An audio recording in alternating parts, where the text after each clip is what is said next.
Tony Licantro and I'm at the Low Emissions Conference here at the West End Hotel in Perth, and I'm joined today by Mr. Tom Revy, who's the Managing Director of BlackEarth Minerals, code BEM, trading around 10 cents. G'day Tom. G'day Tony. Before our interview, we actually discussed what BlackEarth do and how you're based in Madagascar and you're moving towards production. Can you tell us about it? Sure, we're on a fast track to cash flow strategy. We've done that deliberately since day one. We listed on the 19th of January on the ASX and immediately got into drilling. By the 3rd of March we had 2 diamond rigs on site. We had a tight diamond drill pattern deliberately so that our first resource would be in the indicator category. Similarly, we did definitive mineralogy by June. We announced our resource, as I said, which was 90% in indicated in first week of August, an exploration target in the vicinity of 280 million tonne to 350 million tonne at the same time, and we started definitive metallurgical test work in a scoping study in September. Okay, so when do you expect to have the scoping study completed?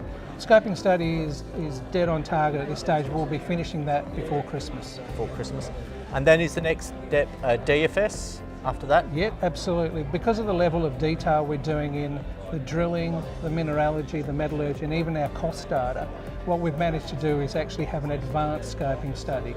So that's given the board sufficient confidence to be able to move from scoping study to feasibility next year. So quite a quick step. So are there any perceived political risks in dealing in Madagascar?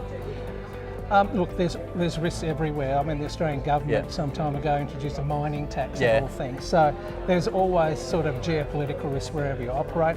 I've operated in a lot of the part of sub-Saharan Africa, including sort of the DRC, Nigeria, Zim, etc. I have to say Madagascar is a very pleasant place to be.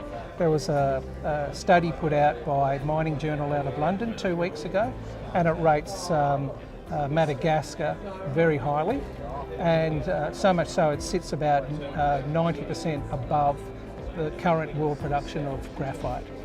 So it sits very favourably. Okay, so graphite's an issue of quality and flake size. Can you briefly tell us about the quality and flake size of your graphite? Sure. Look, a lot of every project's different, as you're well aware. We're blessed with the fact that our material is weathered 80 metres and below. So the consistency in that material is certainly there. And one of the things that we found when we did extensive mineralogical work was that the material doesn't vary chemically or by mineral or flake size from surface down dip and along strike. That's got a huge advantage for us. In terms of flake size, I'd call us probably coarse based on the initial met data that we have. The final metallurgical data will be released at the end of this month, but certainly in excess of 20% is above 300 microns, and in excess of 50% is above 180 microns. And we're targeting the expandable market and the battery market, and to date everything's lining up to position ourselves really well at that. Okay, so obviously you can't release any of the financials because you're still working on them. Yep.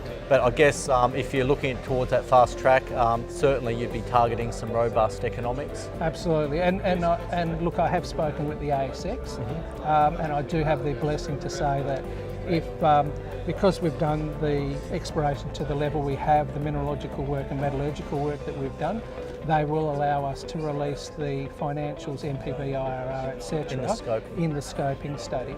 Obviously with the normal qualifiers, but we'll be able to release that as financial data, and I think certainly the market will recognise what a quality project that we have. Okay, sounds exciting, and thanks for the update. Thanks very much, Tony. Okay.